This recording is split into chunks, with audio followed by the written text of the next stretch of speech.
Oi, meu nome é Vitor Bike e hoje eu vou criar uma hamburgueria em 24 horas. Esse vídeo foi um divisor de águas na minha vida. Até 2020 o YouTube era apenas uma rede social para mim, onde eu aprendi algumas coisas, mas não ia muito além disso. Aí esse vídeo apareceu no momento certo, no ponto crucial da minha jornada. Ele me inspirou a dar o primeiro passo em algo que transformou completamente a minha realidade. Eu tinha poucos recursos, mas muita vontade de empreender, e esse vídeo foi um empurrão que eu precisava para mudar o jogo.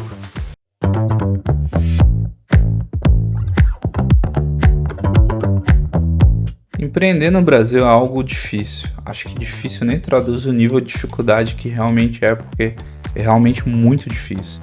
Mas embora tenha um grau de dificuldade acima da média, ainda assim o Brasil apresenta um alto índice de empreendedorismo. Cerca de 59% das pessoas têm o desejo de ter o seu próprio negócio, e eu faço parte dessas 59% que sempre quis ter o seu próprio negócio. Durante a PAN, houve um aumento significativo de pessoas empreendendo, um aumento de abertura de e-mails, cerca de 30% a mais que 2019 na época, segundo o Sebrae. Embora eu não tenha perdido o emprego, a minha esposa perdeu, e após alguns meses em casa, a gente decidiu empreender. E é sobre essa história que eu vou te contar neste vídeo, como foi empreender no iFood e como empreender no iFood mudou o jogo para mim. Mas primeiro deixa eu te contar como foi a minha primeira tentativa.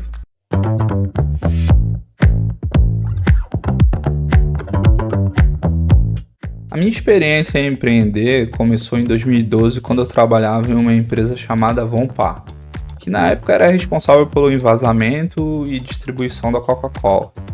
Eu trabalhava no chão de fábrica, era um subemprego, porém na escala 5x2, com direito aos sábados e domingos. O salário era cerca de R$1.000 na época, mesmo para 2012 já era baixo. Mas nesse lugar eu não tenho do que reclamar. Tinha uma peãozada, galera que fazia um barulho lá, mas eu conheci umas pessoas que me incentivaram a ter hábitos de leitura, incentivaram a estudar. Nessa época eu já estava até convicto que a minha vida era ser peão.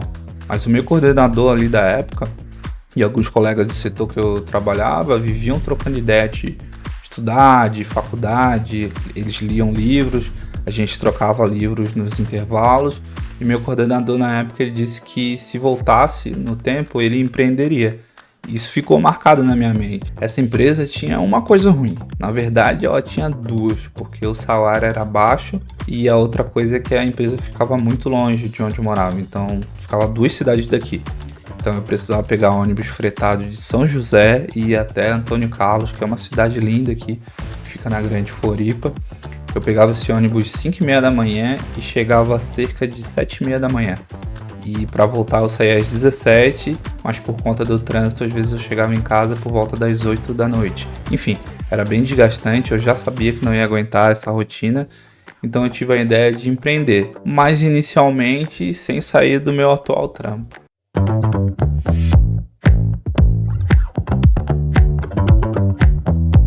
Como eu trabalhava com bebidas e conseguia comprar elas por um preço de fábrica, eu pensei, poxa, eu vou comprar elas e vou vender. Eu fiz isso durante um tempo, comprava bebida e revendia nos botecos, ganhava um bom troco em cima, principalmente por ser Coca-Cola, né? Todo mundo queria comprar e porque ela entra e sai rápido, né? Mas lembra que eu tinha dito que ficava complicado? 4 horas por dia só de deslocamento? Então, no terreno dos meus avós tinha um puxadinho na frente, onde antigamente meu avô vendia peixe. Só que pela falta de tempo, meu avô não abriu mais essa peixaria, então ficava ali como depósito, ficavam uns freezer com peixes e tal. E o pessoal do bairro vinha ali e pedia, pois sabia que meu avô sempre tinha peixe para vender, né? Eu falei com meus avós que eu queria abrir um negócio de bebida, que na época era novidade aqui na minha região. Sabe essas lojinhas assim de bebida que não pode beber no local, é só retirada? Mas aí o problema é que dava muito bêbado e a minha avó ficava metendo a boca no pessoal, que eram os bêbados ali do bairro, e pedia pra mim não vender pra alguns, porque ela conhecia as esposas deles da missa, e alguns deles ela dizia que quando eles bebiam eles incomodavam em casa, né? Só que esses caras são os que mais vendiam, né? São os que mais compravam, né? E, enfim, eu decidi então colocar lanche no local. Na época não tinha iFood, lembrando que eu tô falando de 2012, então Até já existiu o iFood, mas ele inicialmente só funcionava em São Paulo. Então eu tinha expertise de quando eu era entregador de pizza, né, nos hotéis, e dava aqueles cartões de fidelidade para os recepcionistas indicarem a minha lanchonete, né? Eu aprendi isso com uma pizzaria aqui da minha região que se chama na verdade Zermatt. Hoje essa pizzaria é uma das maiores aqui da Grande Florianópolis, mas na época que eu trabalhei como motoboy para eles, era praticamente uma salinha bem pequena que não dava nem para ficar dentro. Tinha um computador velho de canto e os pedidos eram todos tirados na mão, o restante era cozinha.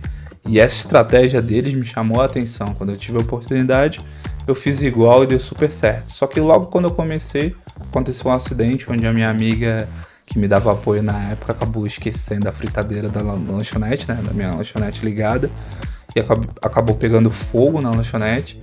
Eu reformei, pintei com o caixa que eu tinha feito, cerca de 6 mil reais, que na época era um bom dinheiro.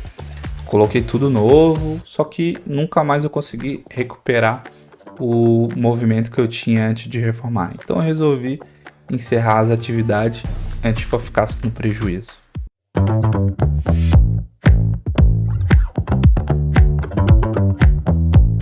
A minha segunda experiência aí sim foi na Pan. Minha esposa perdeu um emprego que ela tinha em uma loja de departamento aqui na região, e a gente estava assistindo o vídeo do Victor Bach. Esse cara foi o responsável por tudo que aconteceu a seguir. Após o vídeo, eu tava deitado com a minha esposa, eu virei pra ela e falei, cara, vamos tentar fazer, e ela, bora.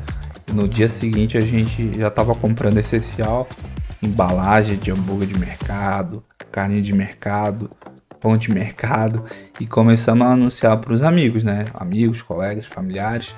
E de forma bem caseira mesmo, a gente foi, no início os amigos compravam, os parentes, colegas. Só que era muito ruim, né? Em alguns lugares chegava frio porque era longe, a minha esposa fazia os hambúrgueres e eu entregava, mas o início ali já mostrou que funcionava.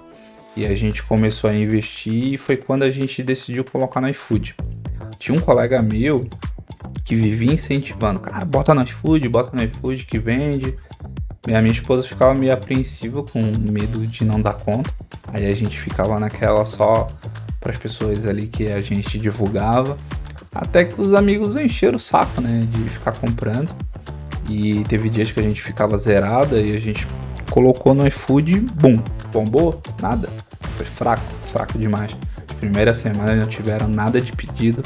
Eu lembro que a gente chegou a até simular pedido pela minha cunhada para saber como que o pedido saía pelo iFood, né, se ele imprimia certinho, saía na impressora, porque a gente simplesmente ficou 2 semanas sem nenhum pedido na plataforma.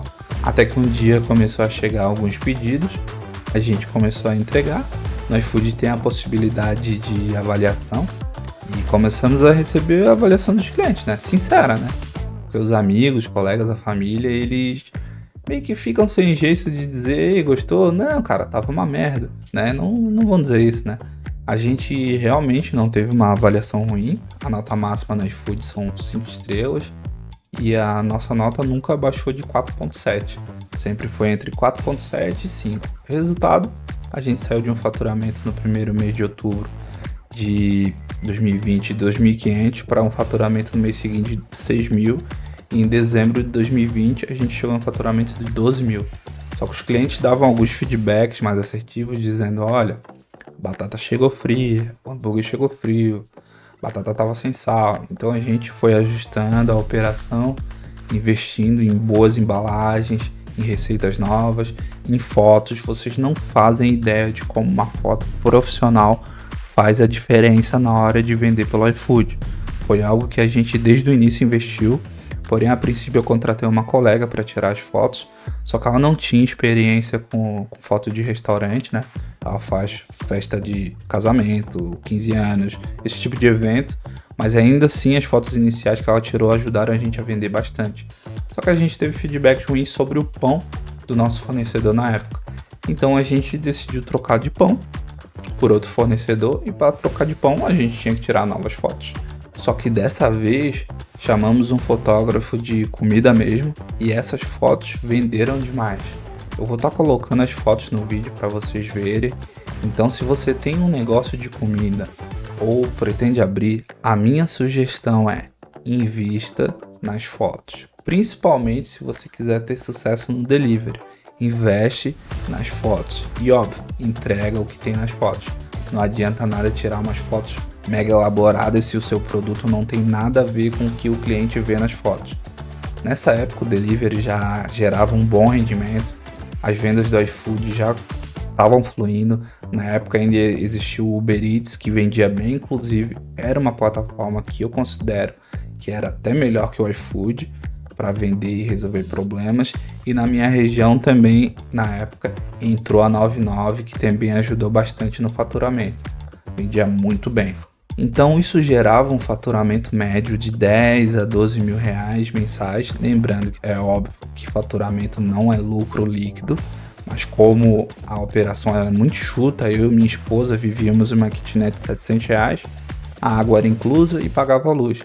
Então nesse tempo o salário que eu trabalhava do meu emprego CLT, eu simplesmente guardava ele inteiro. Eu nem mexia nesse salário e isso possibilitou essa mudança que eu tive na minha vida. Eu tinha uma pretensão que se o lucro líquido somado da hamburgueria fosse maior do que o meu salário, eu iria sair do meu emprego e me dedicar à hamburgueria. Porém, todo esse boom foi muito por conta da PAN, que todo mundo ficou em casa, só pediam pelo iFood, e quando houve a abertura, o pessoal não queria mais pedir delivery. Queria sair, comer fora, mas mesmo assim, a gente insistiu, deu uma baixada no movimento. Nessa época, a gente percebeu que o negócio era sazonal, passou uns 2 meses com faturamento por volta de 6 a 8 mil, e após isso começou a voltar com força.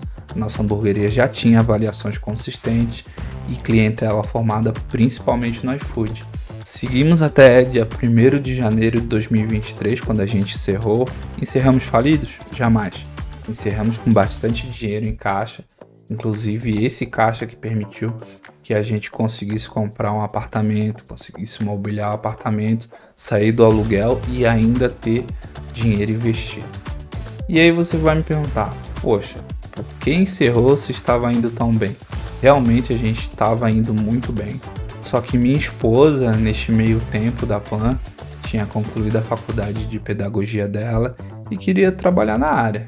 Inclusive no ano de 2022 ela trabalhava tanto na escola dela, né, dando aula, e à noite a gente tocava hamburgueria, eu a mesma coisa. Durante todo o tempo da hamburgueria eu trabalhava no meu atual emprego e à noite tocava hamburgueria. Aí vocês já devem ter se ligado que ficou cansativo, né, pessoal? Mas o sonho da minha esposa era ser pedagogo. Uma trabalhar com as crianças, se sente realizada. Embora eu gostava de empreender, eu gosto de empreender, né? Eu gostava do que a gente tinha construído com a hamburgueria.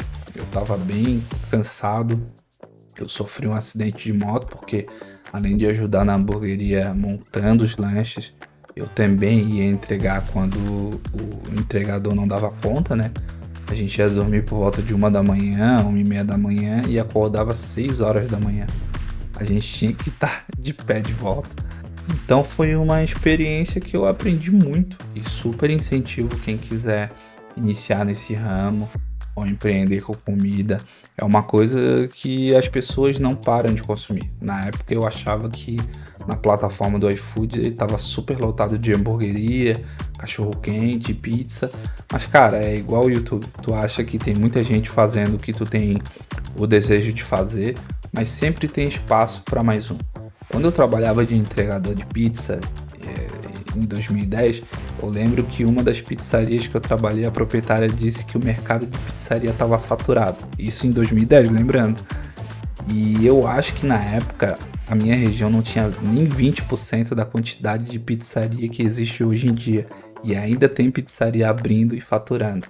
A grande questão é você possuir um produto bom e saber envelopar o seu produto bem, com boas fotos, bom marketing, melhorar o que for possível para entregar a melhor experiência para o seu cliente e apostar, obviamente, num produto e uma experiência diferente.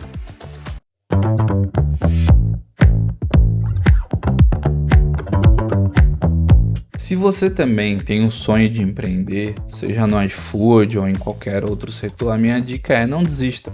Os desafios são grandes, mas as oportunidades também são. E lembre-se, não é só sobre o produto que você vende, mas sobre a experiência que você oferece para o cliente. Se você está começando agora, invista na qualidade das fotos, no atendimento e sempre busque melhorar a operação. Empreender é uma jornada cheia de altos e baixos, mas a recompensa vale a pena. Até o próximo vídeo. Não esquece de deixar seu like e se inscreve no canal. Valeu, pessoal!